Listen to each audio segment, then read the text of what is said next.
ఉన్న బంగారాన్ని విడిపించి ఆ రోజు ఆన్లైన్ రేటుకే మేము కొంటాం. Sharma gold company.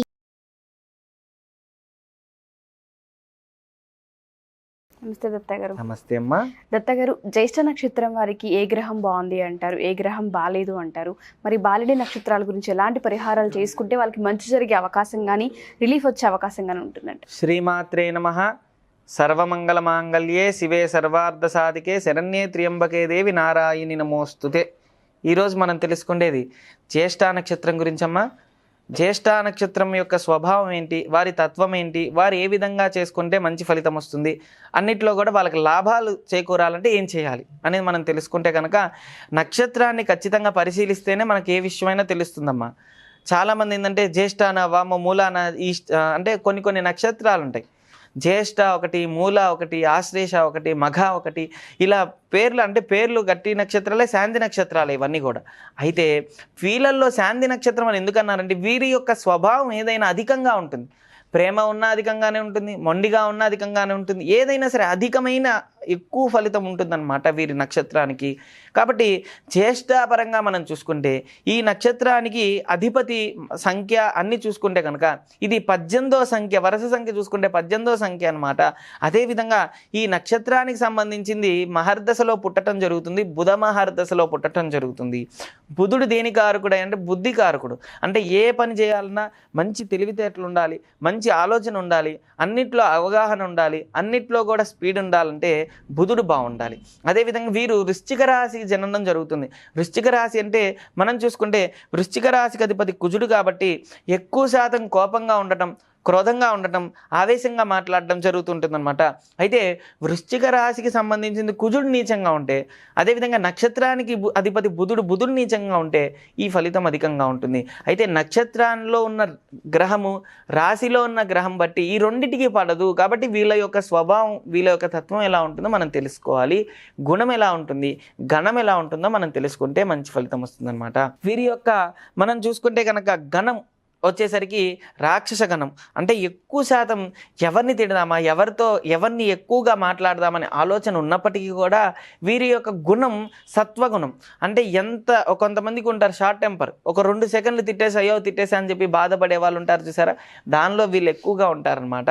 సత్వగుణానికి సంబంధించిన తత్వం వీరికి ఎక్కువ ఉంటుంది. సత్వగుణం అంటే ఎక్కువ శాతం ఎవరితో ప్రేమగా ఉండాలి, ఎవరితో ఆప్యాయంగా, అంటే కొంతమంది చూడండి తిట్టేస్తూ ఉంటారు, కోపంగా అనేస్తూ ఉంటారు, నేను ఎక్కడ అన్నానంటూ ఉంటారు, లాస్ట్కి బాధపడుతుంటారు. అన్నదానికి వాళ్ళు బాధపడతారు కానీ అనేస్తూ ఉంటారు.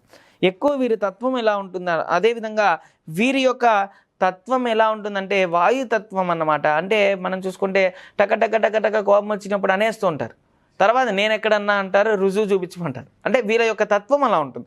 అదేవిధంగా వీరు ఎప్పుడు సత్వగుణం, ఒకరి జోలు వీరు సహజంగానే జన్మతః వీరు ఒక జోలు వెళ్ళరు అనమాట. ఎవరి జోలు వెళ్ళరు.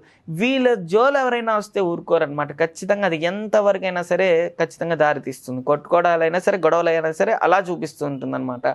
అయితే వీరి యొక్క మరి చూసుకుంటే కనుక మహర్దశలు, అంతర్దశలు అన్ని విధంగా చూసుకుంటే వీరు బుధ మహర్దశలో పుట్టడం జరుగుతుంది. కాబట్టి ఎక్కువ శాతం మొండిగా ఉండటం, జాలిగా ఉండటం, దయగా ఉండటం అనేది జరుగుతూ ఉంటుందన్నమాట.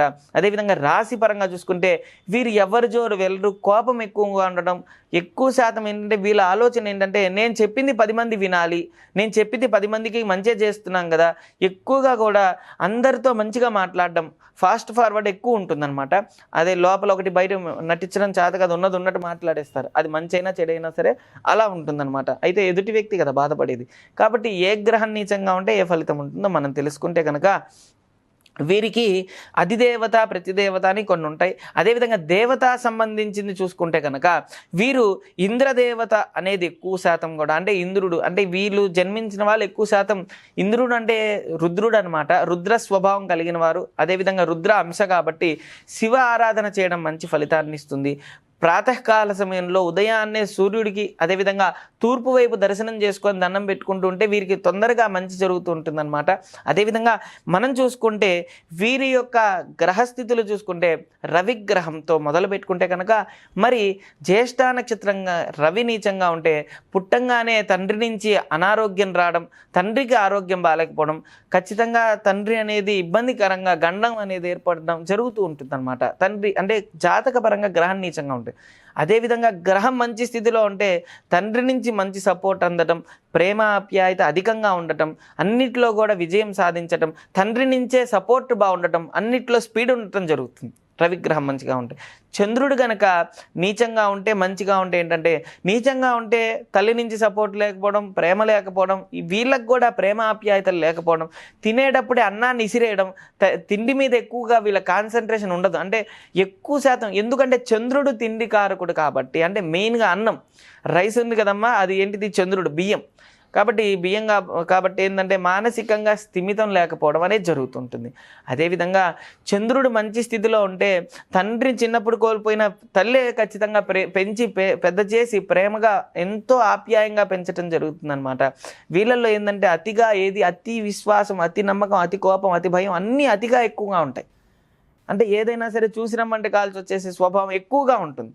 అంటే కోపం అవ్వచ్చు, ప్రేమ అవ్వచ్చు. ప్రేమ కూడా వీళ్ళ ప్రేమతో ఎవరిని పోల్చుకోలేరు, అంత ప్రేమ ఉంటుంది. వీళ్ళ ద్వేషంలో కూడా అంతే ఉంటుంది. ఒకరిని ద్వేషించారంటే అంతకన్నా మించిన వాళ్ళు ఎవరు లేరు, అంత ద్వేషిస్తారు. కాబట్టి స్వభావం అలా ఉంటుంది. కాబట్టి వీళ్ళు ఏదైనా సరే అన్నిటినీ కంట్రోల్లో ఉంటేనే మంచి ఫలితం ఉంటుందన్నమాట. చంద్రుడు నీచంగా ఉంటే ఈ విధంగా ఉంటుంది. చంద్రుడు మంచి స్థితిలో ఉంటే ప్రేమ ఆప్యాయత అధికంగా ఉంటుంది. ఎక్కువ శాతం ఏంటంటే నన్ను కాకపోయినా నన్నే అన్నారని ఊహించుకోవడం అధికంగా ఉంటుంది. అందుకే చాలా జాగ్రత్తగా ఉండటం మంచిది. అదేవిధంగా మరి కుజుడు నీచంగా ఉంటే, అంటే వీరి రాశి పరంగా చూసుకుంటే రాశికి అధిపతి కుజుడు కాబట్టి కుజుడే నీచంగా ఉంటే అప్పులు ఎక్కువ చేస్తూ ఉంటాం. వీరు తీసుకునేది ఇంతే అప్పు, కానీ ఇంతగా జనాలు ఏంటంటే చిన్న అప్పునే ఎక్కువగా అప్పుగా చేసి వీళ్ళని అప్పులు పాలు చేస్తూ ఉంటారనమాట. సహజంగా వీరు అంటే నమ్మకం, చెప్పే కదమ్మా, ఇంత అప్పు చేయమంటే ఇంత అప్పు చేసేస్తారు, ఇంత ప్రేమగా ఉండడం ఇంత, అలా దానివల్ల ఏమవుతుందంటే అన్నిట్లో కూడా రుణ బాధ అనేది అధికంగా ఉంటుంది. కాబట్టి బాగా నమ్ముకున్న వ్యక్తులే మోసం చేసే అవకాశం ఉంటుంది. కాబట్టి చాలా జాగ్రత్తగా ఉండటం మంచిదమ్మా. అదేవిధంగా కుజుడు నీచంగా ఉంటే రుణ బాధ, స్థలం అవ్వచ్చు, అదేవిధంగా గృహం అవ్వచ్చు, ఏదైనా వీళ్ళకంటూ ఏది నిలకడ ఉండదు. చేతిలో 10 రూపాయలు ఉన్నాయంటే అయిపోవాల్సిందే, అప్పులు చేసేయాల్సిందే, అలా ఉంటుంది కుజుడు నీచంగా ఉంటే. కుజుడు మంచి స్థితిలో ఉంటే ఎప్పుడో ఎవరో పోగొట్టుకున్న స్థలం వీరికి రావడం, అంటే తల్లి నుంచో తాతయ్య నుంచో ముత్తాత నుంచో రావాల్సిన స్థలం వీళ్ళకి వస్తుంది. ధనపరంగా మంచి స్థితిలోకి వస్తారు, భూమి పరంగా మంచి అభివృద్ధిలోకి వస్తారనమాట. అన్నిట్లో కూడా విజయాలు సాధిస్తారు. భూమి సంబంధించిన దానిలో మంచి అభివృద్ధిలోకి వస్తారనమాట. అదేవిధంగా కుజుడు నీచంగా ఉంటే, బుధుడు నీచంగా ఉంటే ఏం జరుగుతుంది? బుధుడు కనుక నీచంగా ఉంటే చేసే వ్యాపారంలో అవ్వచ్చు, ఉద్యోగంలో అవ్వచ్చు, దేనిలో కూడా స్థిమితం లేకపోవడం, కాన్సన్ట్రేషన్ ఒక దాని మీద లేకపోవడం, అగ్నితత్వంగా మాట్లాడడం, నా ఇష్టం ఉన్నట్టు నేను మాట్లాడతాను, నువ్వెవరు నాకు చెప్పడానికి అంటూ ఉండటం, అంటే కోపం ఎక్కువగా ఉండటం వల్ల ఇవన్నీ అధికంగా ఉంటుంది. ఇంకోటి ఏంటంటే వీళ్ళల్లో ఉన్న మంచి చెడు రెండు మాట్లాడుకుంటే విషయంలో చూసుకుంటే వీళ్ళల్లో లోపల ఒకటి బయటగా ఒకటి నటించడం చేత కాదన్నమాట. ఉన్నది ఉన్నట్టు మాట్లాడేస్తారు. అది ఏదైనా సరే, ఇప్పుడు చాలామంది ఎలా ఉండాలంటే సహజంగా మనం 10 మందిలో ఎదగాలంటే ఖచ్చితంగా తగ్గాల్సిందే. నేను తగ్గను, నా ఇష్టం అంటే ఉన్న జాబులు అవ్వచ్చు, ఏదైనా పోతాయి. కాబట్టి బుధుడు నీచంగా ఉంటే ఇవన్నీ పోగొడతాయి. కానీ బుధుడు మంచి స్థితిలో ఉంటే మంచి చాకచక్యంగా మాట్లాడడం, ఏదైనా మంచి స్థితిలోకి వెళ్ళడం, ఎండి అవ్వచ్చు, అంతకన్నా పెద్ద పెద్ద పోస్టులు కూడా వచ్చే అవకాశాలు ఉన్నాయన్నమాట బుధుడు బాగుంటే. కాబట్టి అంటే జ్యేష్ఠ నక్షత్రంలో పుట్టిన వాళ్ళందరూ కూడా చెడుగా ఉన్నారు, మంచిగా ఉన్నారంటే వాళ్ళ ప్రవర్తన బట్టే ఉంటుంది. కాబట్టి ఆ ప్రవర్తనకి సంబంధించిన గ్రహాలే ఇవి.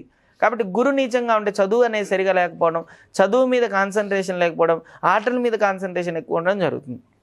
అదేవిధంగా గురువు మంచి స్థితిలో ఉంటే కనుక ఇవన్నీ మంచి చదువు పరంగా అభివృద్ధిలోకి రావడం, చదువు మంచి స్థితి కలగడం, చదువులోనే వీరికి మంచి పేరు ప్రఖ్యాతలు రావడం అనేది జరుగుతుంది.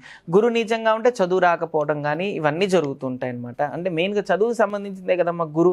కాబట్టి ఒక మార్గదర్శాన్ని ఒకరిని నమ్మకపోవడం, గురువు కనుక మంచి స్థితిలో ఉంటే మనకంటూ ఒక గురువు మంచి బోధించటం, ఆ గురువుని మనం ఆశ్రయించినప్పుడు మనకి మంచి చెప్పడం, మంచిగా మనం ముందడుగు వేయడం జరుగుతుంటుంది. అది ఏ పరంగా అయినా గురువులు ఉంటారమ్మా. అది మనం ఏదో జాతక పరంగానో జపం అనో యజ్ఞమనో యాగమని కాదు.